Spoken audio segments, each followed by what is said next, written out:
It's hard to argue that Southeast Asia is one of the most attractive places to retire to or spend a sizable amount of your time in, because the climate is fantastic, the people are very friendly, the food is amazing, and the safety is very high. So depending on what country you're in, the infrastructure can be fantastic, some of the best infrastructure in the world, or it could be still in the developing stages.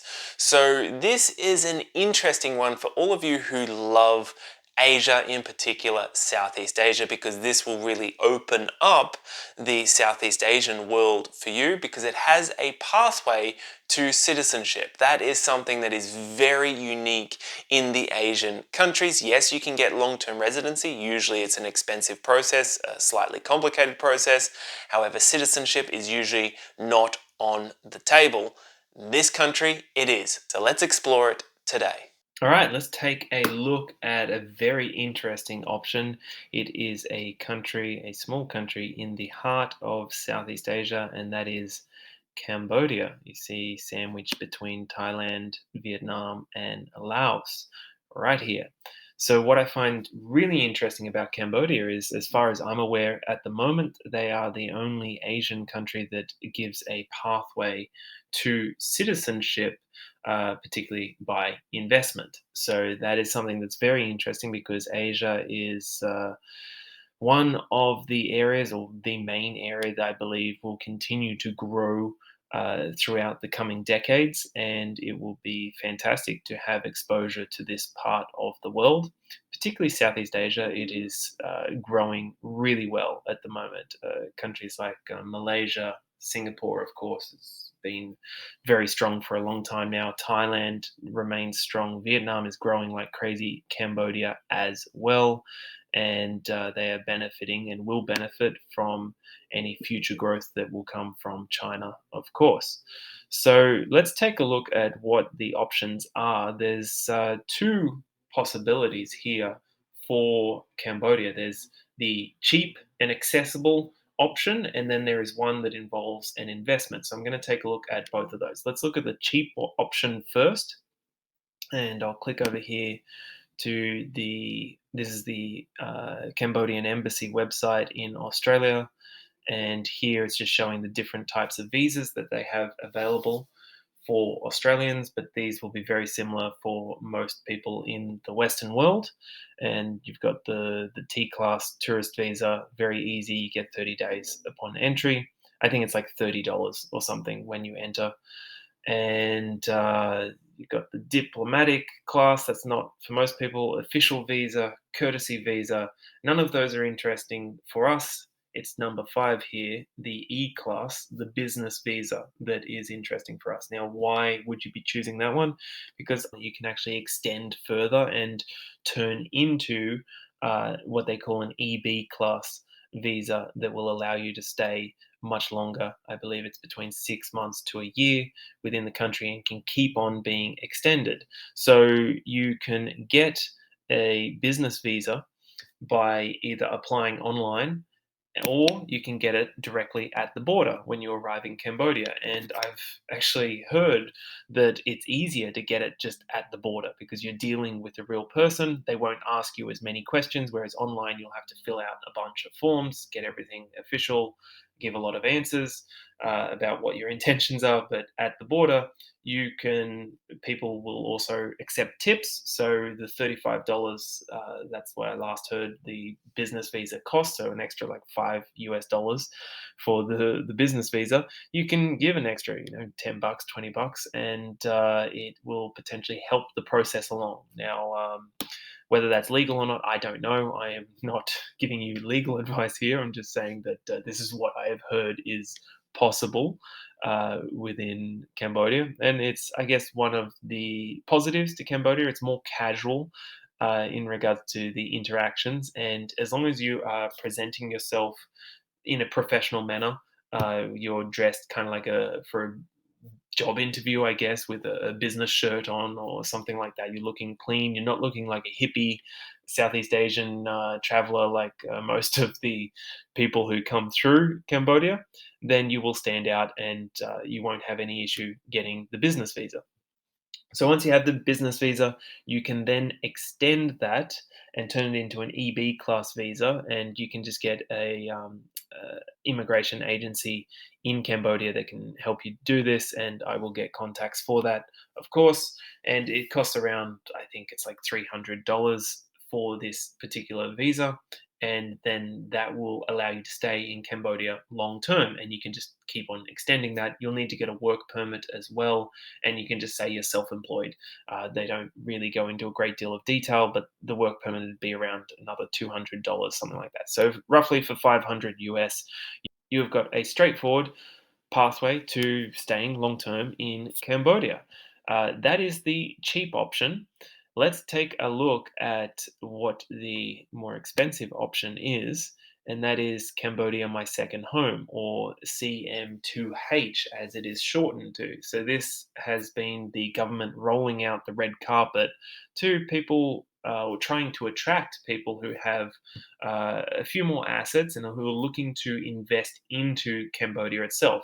This is a very interesting program. It's taking on in direct competition with the other golden visas of Southeast Asia. So the Thai golden visa, the Malaysian visa, the Philippines visa. So there's a comparison of that they'll go through in just a moment. But it gives you the right to stay in Cambodia for a period of 10 years, and you can apply for a Cambodian citizenship and passport after 5 years. So that's what makes this very attractive, because you can potentially gain exposure to the Asian world. That is a rare opportunity, because I'm not aware of any country at the moment that in Asia that will allow you the option of progressing to citizenship. Usually it's a very, very lengthy process, and one that just in reality never works out. So I'm on the official website here. It's going through, the different cities around Siem Reap. Absolutely beautiful. Has Angkor Wat there. I've been to Cambodia many, many times. I really love Cambodia. It's not for everyone, that's for sure. It is a raw place to be. It's can be confronting. Phnom Penh, I liked. It's a busy city. There's a lot going on there. Sihanoukville, love-hate relationship with it. I liked that there was the beaches there, warm water. That was nice, but I also found that it was absolutely full of older men and suspiciously younger-looking local women riding around on the backs of their motorbikes. So there's kind of that seedy underbelly. And this was the last time I was in Cambodia was over a decade ago. So I don't know. It may have changed a lot. From what I hear, it's developing rapidly. So that may not still be the case. But I imagine it probably is still this. Probably still a large element of that in Cambodia. There's the sense that if you're willing to pay for it, you will be able to get anything, and that price it won't be that high. Kompot was a lovely, chill place on the riverside. There's Kep, there's Bada Bang, there's a whole bunch of different places. What's interesting is Cambodia is growing a lot. So, in regards to an investment, it may prove to be a fortuitous one. So here's the immigration requirements for it. The applicant must be a citizen of a country or region recognized by the Cambodian government. If you're in the West, you're all good. The applicant must obtain approval from the Ministry of Interior. The applicant must be 18 years and above. The applicant must not possess any criminal record in Cambodia. Okay, so if you've got one outside of Cambodia, it's probably still okay. The applicant must have an investment capital of not less than 100,000 US dollars in Cambodia, which is including a 10-year CM2H membership and own a property recognized by the ministry. So this is the key here. The membership itself is 50,000 US dollars. So that's essentially a donation of sorts to the Cambodian government. And then you need at least another 50,000 invested into one of the government approved projects. So let's take a look at some of those projects. Okay, so here are some of the projects that are recognized by the CM2H. So as you can see here, you've got prices ranging from 288 to 498,000. So obviously that'll well and truly cover the 100,000 total investment. You got for this place 130 to $1 million investment. This one you've got 29, 30,000 up to 52,000 price on application. Okay, so let's just start on the lower end. I believe there are about 7 different projects that are going on. Whether or not these are good projects is up to you to look into. One thing that I am concerned about this is that it's only government run or approved projects, and so you are limited, and there is I guess, a greater risk as a result of that. Some people may see that as a benefit because there'll be the government's not going to be super keen for these projects to be a failure, perhaps. So let's take a look here. They're doing a total of 4,200 units. Wow. Um, so this will be a 6-story wholesale market located on the Russian Federation Boulevard opposite the Ministry of Commerce, only 500 meters from the flyover, 3 minutes to the international airport. It will have 4,200 stores. Many choices for your business and is designed as a thoughtful way to dedicate each story to a particular theme like grocery, jewelry, fashion, souvenir, electrical appliances, and so on. That's very interesting. So, not just a wholesale market, but a landmark of the valuable possession of Cambodia. Set for completion in 2024. Would be interesting to see if that is open. So you can essentially buy a store and run a business out of there or rent it out, and that will hopefully grow in the future. I'll click over here to another site. This is just how to apply. There's simple process. You're submitting some documents, you get approved, and you make your investment. You get the membership, and then they help you to move. They will help arrange accommodation, healthcare, setting up a business if that's what you'd like to do, obtaining a work permit, all those different things. Of course, you can do those things yourself with a immigration agency as well. They help you do that.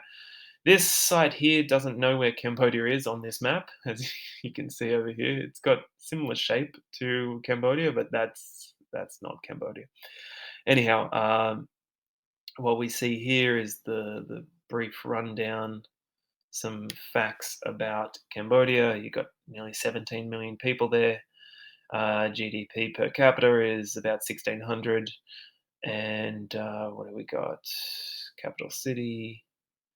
It's not a huge country, 181,000 square kilometers. It's a beautiful place, has a fascinating history, a lot of pain and suffering in Cambodia. But as a result, it seems to have made the people extremely endearing, and they they really captured my heart personally when I was there. And so it's a country this is an interesting option for me because I adore Cambodians and Cambodia. So this could be possible. It's just the climate there is hot. It is hot and humid, so that might be perfect for you. It can be too much for some people. So this website actually goes and shows the benefits of that $50,000 membership for the CM2H visa. So you get VIP concierge at the airport. You get 10 years membership. You can get a Cambodian driving license. I mean, everything is, well, most things in Cambodia are very affordable, so you may not ever need to drive. You could certainly have your own driver. You could, for let's say $250 a month, you could have your own maid. You can really have a different quality of life there because of the cost of living and its great value. Okay, so here is a comparison of the other main golden visa that are an option in Southeast Asia. So we've got the Thai Golden Visa, Malaysia, Philippines, and you can see there's just different criteria there. In Thailand, it's 20 years, but you need to be demonstrating you've got a certain amount of income, and it can be between 17,000 to 60,000 US dollars. Can't run a business, blah blah blah. It's just whether or not you can stay there. The Malaysian one's about 45,000 US dollars. I have heard that that has actually increased, so they may want to update this, and it's substantially more than that now. You can run a business, but it requires an annual income of 100,000 US. So they're targeting people who are well-to-do, uh, largely because these are very large incomes for Southeast Asia. So I guess Malaysia in particular is targeting the wealthy Singaporeans as a more affordable option for retirement rather than retiring in Singapore, where it's much more expensive. They can just go very quickly across the bridge to Malaysia and end up retiring there for a better quality of life, or at least cost of living. So it's more appealing to that, and also Chinese who would like to settle in Malaysia than, let's say, Westerners per se. Philippines has an option as well, about 20,000 US. You're going to be having a fixed deposit, but none of these give the option of uh, gaining citizenship. So I think that is really the key with Cambodia. That what's made it very attractive is the possibility of having a Southeast Asian passport. Now, let's have a look at the passport. And this is a great site, Passport Index. I really enjoy exploring through here, and it goes through alphabetically. So you can check out the different passports. I've already done one on Argentina, so you can check out that video. I'll link it in this video. And let's look for Cambodia. What do we got? Passport of Cambodia. So mobility score 68, global rank. Yeah, it doesn't look all that good. Let's see how it looks. Yeah, okay, there's a lot of red there. So the Cambodian passport is not exactly a strong passport, but that is not the main point of gaining a Cambodian passport. If you're watching this and you are from the West, I'm going to assume you've already got a relatively strong passport. That's not what we're looking for. We are looking for a citizenship that will potentially open up other realms, or give us an option of sitting out future conflict, of finding somewhere with a better quality of life or cost of living, and will have more interesting or different exposure to different geopolitical allegiances. So here, as you can see in Southeast Asia, that's really where the Cambodian passport shines, because you've got visa-free travel to this whole region. Interestingly, Iran as well, if that's on the cards for you, and a few random places like Haiti, Panama, Ecuador, and Suriname, I believe, over in Latin America or South America.